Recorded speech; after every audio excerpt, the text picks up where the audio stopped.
Hi, this is Mel from Healing, Hi, Rasa. and today we wanted to talk to you about the chakras, about health and well-being of the chakras. As we know, chakras are database. Also, it's a point in the body where 21 of the meridians are crossing each other. It also changes.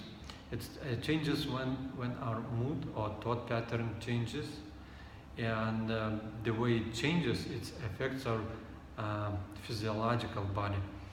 As we know, I'm gonna be talking about the 7 major chakras, and that has something to do with our physical body, and our body is being fed by energy through those chakras.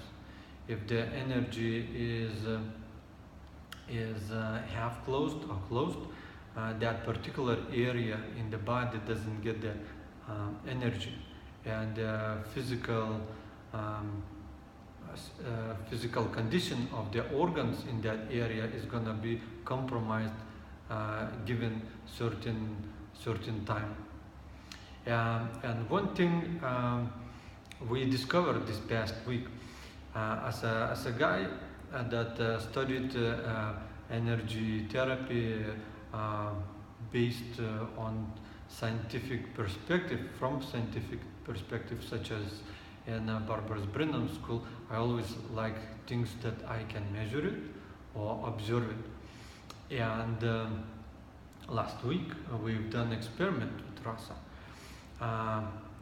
We done some measuring on chakras before Kriyas, the yoga exercises we were doing it, and then we were checking those chakras after yoga.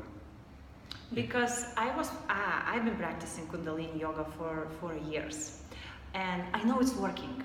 I can see the difference, but I never had the pleasure actually, like Mel, see that energy, how it's moving, how it's working, because I don't have that capability to see the chakras and energy centers and all the auras, but he does. And that's why we came up with the idea. I said, okay, before we do the practice, let's check how our chakras looks.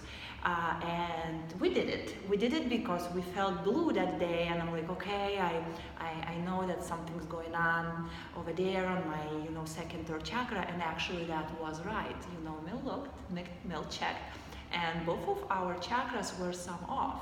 Yeah, they weren't perfect. And based on that, I asked Rasa, because I heard about her book of Kriyas. Tell us about a little bit those Kriyas, okay? So we practicing Kundalini Yoga by Yogi Bhajan, and what it is exercises. Actually, it is a set of exercise which called Kriya for specific thing we need to work on.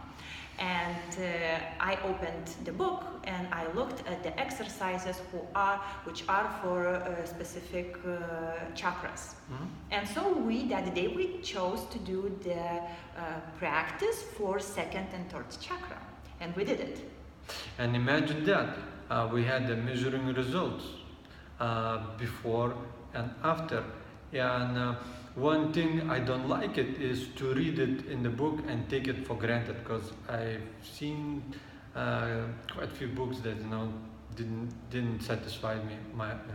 Didn't see the results they were claiming, and I came to the conclusion that these kriyas can be combined with the energy healing, because of once I work on the human energy field and chakras, and make them open up and spin it. I want to have them be in that condition continuously. If the patient goes back to previous lifestyle, thought pattern, emotions, the chakras as energy centers or as data points, they get disrupted.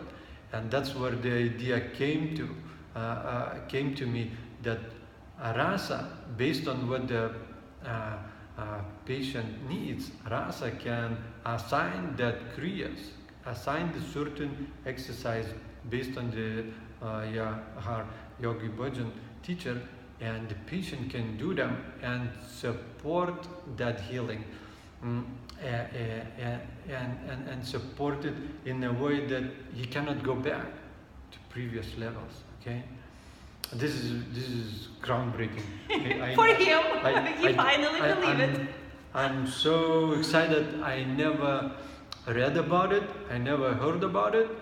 And then when we're looking at those books, saying, this is for second and third chakra. How do I know I need that? Maybe I need for 6 and 7. And that's where these two come together, right? Yeah, that's where he can look at the chakras, or the other people who can actually read your energy field and your centers and tell you if you still don't know yourself good enough, which chakra is off, because by even practicing Kundalini Yoga, you have great availability, to tune in into yourself and be able to not maybe see it the way Mel does, the chakras, but you can feel it and you know which chakra is off, which energy center is off. And you can always go into that kind of practice and just balance yourself to feel great. And it's really, easy and doesn't take too much time, to feel good and awesome. Right, Rasa is absolutely right. We usually have a clear understanding where in the body we're not right. Let's say we're emotionally not right in a heart area, okay? Our fourth chakra, our relationship is not working. Then it means that chakra is going to be closed up to a certain level. We may not we don't need to know exactly how much is closed up or how it's closed up, but what we can do is to go ahead and do exercises, movements that would make our chest area move. And there is those exercises in the books and the internet.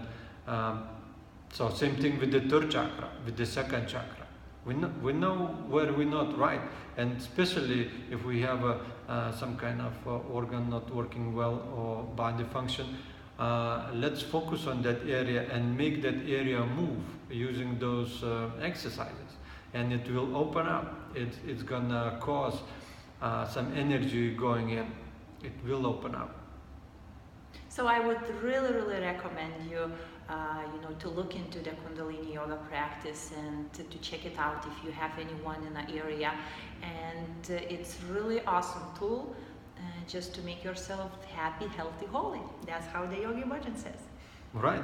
And this is a very new tool that we never heard about it anywhere in our toolbox. And we're gonna be doing it for our clients, customers. Okay, I gonna look it up, work with them, and Rasa gonna assign the kriya to support it, to make it, to make that work sustainable, right? Continuous, right? We don't want to go back to where we've been. We want to be on the healing way, right? Yeah, go on your journey. Your own journey, maybe with more fun, maybe with more work. Elbow grease needs to be done, but it's all worth it, really worth it. Very excited, glad to share it with you. Stay well, take care of yourself and each other. Sat Nam. Bye.